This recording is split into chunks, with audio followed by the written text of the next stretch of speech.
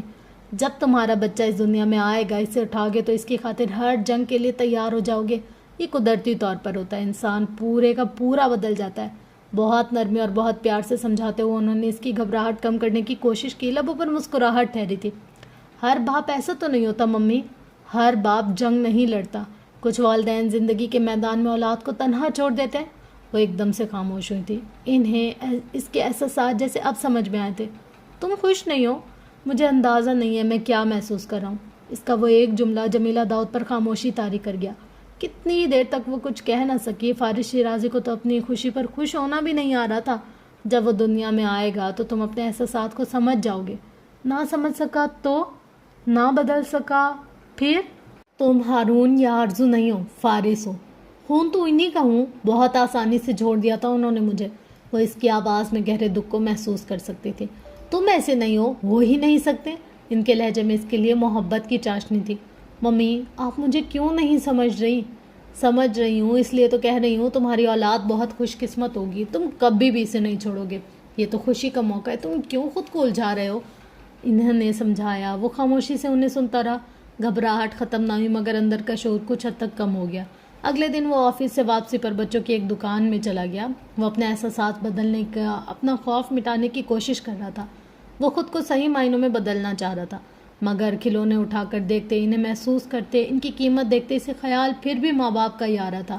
کیا انہوں نے بھی اس کا انتظار کیا ہوگا چاہت اور محبت سے، پھر اس کی پیدائش کے بعد خوشی محسوس کی ہوگی، اسے عزت کے دل سے اون کیا ہوگا، اور اس کے بعد صرف 5 سال تک وہ ان کے لیے ضروری رہا، ان کی ذات کے لیے اور رشتے کے لیے بھی صرف 5 سالوں تک وہ محبت قائم رہی۔ اس کے بعد سب کچھ بدل گیا تھا۔ وہ چاہت کیوں ختم ہو گئی؟ اس کے لیے اس کے اپنے ہی ماں باپ کا دل کیوں پتھر ہو گیا؟ انہوں نے اسے کیسے چھوڑ دیا؟ کیوں چھوڑ دیا؟ کیا اولاد کو چھوڑنا اتنا آسان تھا؟ وہ ایک بار پھر سے اور اندر تک تاریکیوں میں گم ہو گیا۔ اگر اس کا باپ اسے چھوڑ سکتا ہے تو کیا وہ بھی؟ شاپ اسسٹنٹ اس کے پاس آ گئے، اس کی مدد کرنے کے لیے۔ اسے کسی عمر کے بچے کی خریداری کرنی تھی۔ وہ ایک 5 سالہ فارس کا ہاتھ تھامے کھڑا تھا۔ اس کا ذہن ایک دم سے خالی ہو گیا، کچھ بھی خریدے بغیر وہاں سے چلا گیا۔ ادینہ نے چند ایک بار ذکر کیا کہ انہیں شاپنگ کرنی چاہیے، مگر اس نے جواب نہ دیا۔ وہ خاموش تھا۔ وہ خود کو مصروفیت میں بہت زیادہ مصروف کر رہا تھا اور مصروفیت بڑھاتا ہی چلا گیا۔ ادینہ کی دوست عروبہ کے گھر وہ اس کی بھانجی کے عقیقے پر مدعو تھے۔ وہ صوفے پر بیٹھا ہمدان بھائی سے کوئی بات کر رہا تھا جب ادینہ نے ایک نومولود بچی اچانک سے اس کی گود میں ڈال دی۔ وہ چھوٹی سی بچی، اس کا کوئی وزن ہی نہ تھا، وہ آنکھیں موندے سوئی ہوئی تھی، اس کے ننھے ننھے سے ہاتھ، انگلیاں، بھیچے ہوئے لب، اور فارس نے ایک دم گھبرا کر وہ بچی فوراً اسے واپس کر دیا۔ ادینہ حیران رہ گئی۔ گھر جا کر وہ اس پر ناراض ہوئی۔ اس نے اچانک اس طرح یہ حرکت کیوں کی تھی؟ کیسی حرکت؟ ادینہ گنگ سی سے دیکھ کر رہ گئی۔ اس کے سوال کا جواب نہیں دے سکا۔ تمہیں بچے پسند نہیں ہیں؟ میں نے یہ نہیں کہا۔ تو کیا کہہ رہے ہو تم؟ You should have ask me if I wanted to hold her up now. تمہیں مجھ سے پوچھنا چاہیے تھا کہ میں اسے اٹھانا چاہتا ہوں یا نہیں۔ ادینہ گونگ سی ہوئی۔ یہ لہجہ، یہ انداز، کیا واقعی میں مسئلہ اس بچی کا تھا؟ ان کا نہیں؟ اس کی آنکھوں میں غصہ اتر آیا۔ تم مجھ سے ہمارے بچے کی بات کر رہے ہو؟ فارس کو اپنے حلق میں کوئی چیز اٹکتے ہوئے محسوس ہوئی۔ I am not. Yes you are. جب سے تمہیں پتہ چلا ہے ہم ایک چائلڈ ایکسپیکٹ کر رہے ہیں تب سے تم پریشان ہو۔ ایسا کچھ نہیں ہے، اس نے سنبھل کر تردید کی۔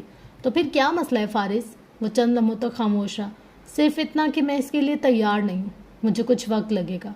آج سے پہلے کبھی بھی اس نے ادینہ زبیر کو کوئی وضاحت نہیں دی تھی، اب دے رہا تھا تو وہ کسی طور سمجھ نہیں رہی تھی۔ وہ اس فارس کو نہیں جانتی تھی جو اس کے اندر تھا، جو دنیا سے چھپا ہوا تھا۔ وہ اس کے اندھیرے سے ناواقف تھی، وہ اس کے غموں کو نہیں جانتی تھی، وہ اسے اس کی تکلیفوں کا، محرومیوں کا کوئی اندازہ نہیں رکھتی تھی۔ تو ٹھیک ہے، it's not a big deal کہ تم ہمارے بچے کے لیے تیار نہیں ہو، ہم کچھ سال انتظار کر لیتے، ابھی بھی وقت ہے، میں ابارشن کروا لیتی ہوں۔ فارس وجدان نے ششود ہو کر اسے دیکھا۔ اس ایک لمحے میں اسے اپنی روح کھنچتی ہوئی محسوس ہوئی تھی۔ یہ تم کیا کہہ رہی ہو؟ تم نے یہ سوچا بھی کیسے؟ اس کا لہجہ ایک دم سے سخت پتھریلا ہوا تھا۔ فارس، میں صرف ایک بات، یہ صرف ایک بات نہیں ہے۔ وہ پھٹ پڑا۔ ادینہ اپنی جگہ تھم سی گئی۔ اس کی شادی شدہ زندگی میں فارس ایک بار بھی اس طرح غصے میں نہیں آیا تھا، نہ کبھی اس کی آواز بلند ہوئی۔ میں نے صرف ایک بات کی ہے تمہارا اندر جاننے کے لیے کہ تم کیا چاہتے ہو۔ اس نے آگے بڑھ کر اس کے بازو پر ہاتھ رکھتے ہوئے نرمی سے کہا، مجھے تمہارا رویہ ٹھیک نہیں لگ رہا۔ ہر پل نیا کپل خوش ہوتا ہے، پر ہم خوش نہیں ہو رہے۔ میں بہت ایکسائٹیڈ ہوں، پر میں نہیں جانتی تمہارے ذہن میں کیا چل رہا ہے، لیکن تم خوش نہیں ہو۔ میں شاپنگ کی بات کرتی ہوں اور تم اگنور کر دیتے ہو۔ ہم نے ابھی تک آنے والے کل کی کوئی بات ہی نہیں کی، ہم نے نام تک نہیں سوچا، ہم نے یہ بھی ڈیسائیڈ نہیں کیا کہ ہم مل کر اپنے بچے کے لیے کیا کچھ کرنے والے ہیں۔ That's what a normal couple usually do. Urooba کی بھابھی کا تیسرا بیبی ہے اور وہ ابھی سے اس کے لیے اس طرح سے ایکسائٹیڈ ہے جیسے وہ پہلی بار ماں باپ بن رہے ہو۔ اس نے توقف کیے بغیر ایک ہی سانس میں وضاحت ڈالی، میں جو بھی سوچوں یہ آخری بات ہوگی جو تم نے سوچی اور اتنے دھڑلے سے کہہ دی۔ اس نے بھاری سانسوں کے بیچ کہا، لہجہ ہنزو سرد، آنکھوں میں خون اترا ہوا تھا۔ I'm sorry، مجھ سے غلطی ہو گئی۔ اس نے تسلیم کر لیا۔ میری زندگی میں جو بھی چینج ہو میں اسے فوراً قبول نہیں کرتا، مجھے تھوڑا وقت چاہیے ہوتا ہے۔ You need to understand this۔ سنجیدگی سے کہہ کر وہ ٹائی کی نوٹ ڈھیلی کرتا ہوا بیڈ روم میں چلا گیا۔ ادینہ اپنی جگہ کھڑی رہ گئی. فارس وجدان کا رویہ اس کی سمجھ سے باہر ہوا تھا. اس کا غصہ، گھبراہٹ، خاموشی اور پھر ابارشن کے ذکر پر ایسا رد عمل اس کے دماغ میں آخر چل کیا رہا تھا وہ سمجھنے سے بالکل قاصر تھی. اوئے ہوئے ہوئے یار، یہ جو اولاد ہے نا، آئے ہائے ہائے ہائے، ایسی آئے اتنی کوئی پیاری چیز ہے نا. میرے 2 عدد بھتیجے، اے اللہ اتنے جان سے پیارے ہیں نا، سارا دن ہمارا ان کے پیچھے گزرتا ہے. تو سوچو جب بھائی یا بہن کے بچے ہوتے ہیں وہ اتنے پیارے ہوتے ہیں، تو اگر کسی کی اپنی اولاد ہو تو کتنی پیاری ہوتی ہوگی. جیسے اس نے مطلب ایسے بات کی نا، میرے تو دل میں خود کو کچھ ہونے لگ گیا. آج کل کے مطلب پیرنٹس کو کیا ہو گیا یار. اچھا چھوڑو یار، اللہ تعالیٰ سب کو ہدایت دے. پر میری نا آنکھوں میں آنسو آنے لگے کہ یار دیکھیں، فی الحال میں ان ساری فیلنگز سے نہیں گزری تو مجھے آئیڈیا نہیں ہے کہ کیا ہوتا ہے، کتنا ہوتا ہے. پر ہاں مجھے یہ ایکسپیرینس ہے، میرے 2 عدد کیوٹو سے بھتیجے ہیں اور سارا دن ان کی خدمت داریوں میں گزرتا ہے. نہ یہ چیز بہت ٹف ہے یار، بہت ٹف. انسان چاہے آیا بھی نہیں ہے نا بچہ دنیا میں، پر دماغ میں تو آ جاتا ہے اس کی ہارٹ بیٹ. مطلب اس فیلنگز کو بندہ کیا ہی بولے، کیسے ہی بتائے. اور اس ایپیسوڈ کے حوالے سے بات کریں تو یار ان 4 کا جو گروپ ہے نا، راہیم، ولیم، جیمز اور فارس، یار کتنا شوگر لگاتے ہیں یہ لوگ. اتنی مزے کی چیزیں کرتے ہیں نا سچ میں. ایسے جب سین آتا ہے نا بندہ بہت زیادہ ایکسائٹیڈ ہو جاتا ہے. اچھا اس میں نا آج کے ایپیسوڈ میں آپ کو ایک بات بتاؤں جو میں نے فیل کی ہے. آپ لوگوں نے جو فیل کیا، آپ اپنا جو ایکسپیرینس ہے یا اپنی جو فیلنگس ہے وہ الگ سے کمنٹ سیشن میں بتائیں گے. پر جو میں نے فیل کیا نا اس کے حوالے سے آپ کو بتانا چاہتی ہوں. اللہ تعالیٰ آزمائش بھیجتا ہے، ہر اپنے پیارے بندے پر آزمائش بھیجتا ہے. چاہے وہ امیر ہے، چاہے وہ غریب ہے، چاہے وہ اچھا ہے، چاہے وہ برا ہے، چاہے وہ مضبوط ہے، کمزور ہے، خوبصورت ہے، بدصورت تو خیر کوئی بھی نہیں ہوتا. ہر انسان اپنے آپ میں مکمل ہوتا ہے. اللہ کو پتہ ہے کہ یار اس پہ یہ والی آنکھ، یہ ناک، یہ کلر، یہ فگر سوٹ کرے گا تو اللہ اس کو دیتا ہے. تو بدصورت تو خیر کوئی بھی نہیں ہے، کوئی بھی نہیں. اللہ کی ساری مخلوق پیاری ہے. پر مطلب کہ تو اللہ اپنے جس بھی بندے پر مشکل، پریشانی، مصیبت بھیجتا ہے نا اس کے ساتھ آسانی تو ضرور ہوتی ہے.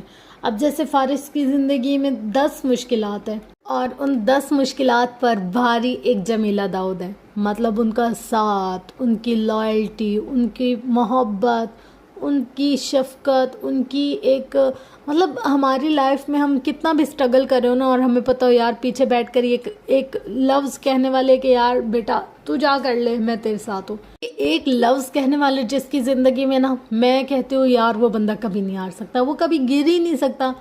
اگر ہماری زندگی میں ایک بھی مخلص انسان ایسا ہے جو ہمیں کہتا ہے یار تو کر، اچھا ہے، برا ہے، صحیح ہے، غلط ہے، جو بھی ہے ہم تمہارے ساتھ ہیں، تم جاؤ کرو، اس بندے کو کوئی گرا نہیں سکتا، اس بندے کو کوئی ہرا نہیں سکتا، اس بندے کو کوئی کچھ بھی نہیں کر سکتا. اور میں بہت اپریشیٹ کرتی ہوں جمیلہ داؤد کو کہ اس نے اپنے ذاتی نفرت، ذاتی چیزوں کو ایک سائڈ پہ کر کے ایک بچے کو اس کی نفسیات کے حساب سے دیکھا ہے. اور یہ دیکھیں اس نے جو جوانی میں نیکی کی، بڑھاپے میں، معذوری میں اس کی وہی نیکی کام آئی نا. اگر یہ فارس کے ساتھ اچھا بیہیویئر نہیں کرتی تو پھر بڑھاپے میں کہاں جاتی، ذلیل و خوار ہوتی، خراب ہوتی، بہت مشکلوں اور پریشانیوں میں رہتی.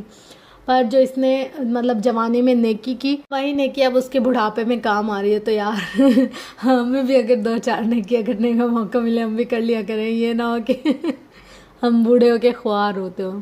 اللہ نہ کرے، اللہ نہ کرے. اللہ سب کو اپنے حفظ و امان میں رکھے. تو یار یہ تھی آج کی ایپیسوڈ. اب نہ ایک ایپیسوڈ ہوگی ہے، ہم لوگ پھر دوسری شروع کرتے ہیں.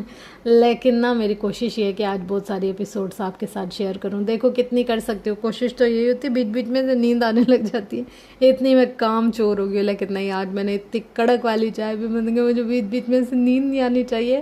ہم لوگ اس ناول کو کمپلیٹ کریں، مجھے تقریباً 2 سے زیادہ مہینے ہو گئے. یہ ایک ناول ہے کہ جو ختم ہونے میں ہی نہیں آ رہا.